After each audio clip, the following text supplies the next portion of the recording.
Adjoint matrix का property theorem number 2 ये कहता है कि let A be a non singular matrix. तो नॉन सिंगुलर का मतलब होता है जिसका डिटर्मिनेंट की value not equal to zero, ठीक है, ऑफ ऑर्डर एन, मतलब उसका ऑर्डर जो है वो एन है। तो एडजॉइंट ऑफ ए का डिटर्मिनेंट जो होगा उस इंडिविजुअल नॉन सिंगुलर मैट्रिक्स का determinant raised to power n-1 होता है, ठीक है। अगर इन केस अगर 3/3 ऑर्डर का मैट्रिसेस है, ठीक है, नॉन सिंगुलर मैट्रिसेस है, तो उसका एडजॉइंट का डिटर्मिनेंट जो होगा एक उस मैट्रिसेस के स्क्वायर के बराबर होगा, राइट। तो यहाँ पे हम लोग प्रूव करते हैं कि हम लोग को पता है, इसके जस्ट पहले वाले थ्योरम में हम लोग ने प्रूव किया है कि A into adjoint of A equal to A का डिटर्मिनेंट इंटू आइडेंटिटी मैट्रिसेस होता है, राइट।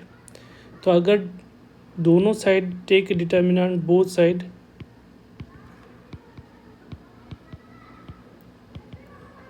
तो यहाँ पे A into adjoint of A का determinant equal to A determinant into identity matrices का डिटर्मिनेंट, ठीक है।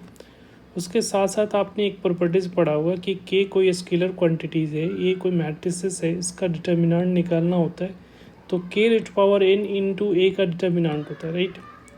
तो यहाँ पे ये डिटर्मिनेंट जो है ये मैट्रिक्स है, आइडेंटिटी मैट्रिक्स है, और ये जो है डिटर्मिनेंट, किसी का भी डिटर्मिनेंट क्या होगा, एक स्केलर क्वांटिटी होगा, राइट।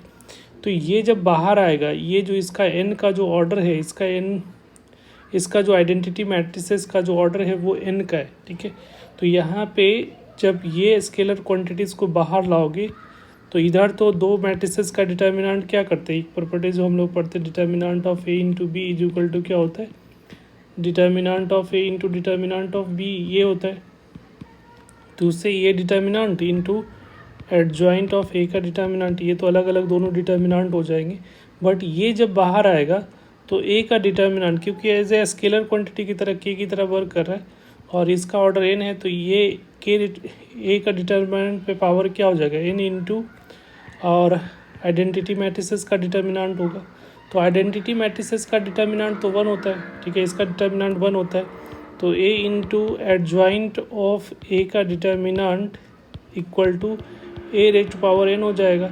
तो देखो ये डिवाइड में होगा तो एडजॉइंट ऑफ ए का जो डिटर्मिनेंट होगा वो क्या होगा, ए का determinant raised to power n-1 हो जाएगा, जो कि हम लोग को प्रूव करना है। जब n ऑर्डर जब 3 होगा, ठीक है, तो अगर 3/3 का होगा तो एडजॉइंट ऑफ ए का डिटर्मिनेंट जो लिखोगे वो क्या हो जाएगा, ए का डिटर्मिनेंट पे power 3-1 that is equal to A का डिटर्मिनेंट। या इसी को बोलते हैं ना को फैक्टर। एडजॉइंट क्या होता है, को फैक्टर मैट्रिसेस का डिटर्मिनेंट जो होता है वो हम लोग अगर 3/3 का होता है तो 2 लिखते थे, उसका स्क्वायर होता था। या ऐसा कह सकते हो को फैक्टर, तो को फैक्टर मैट्रिसेस का भी डिटर्मिनेंट अगर निकालना होगा, अगर उसका ऑर्डर n होगा तो उसका भी वैल्यू n-1 ही होगा, ठीक है। तो ये सर ने पहले भी हम लोगों ने डिस्कस किया हुआ है डिटर्मिनेंट टॉपिक में।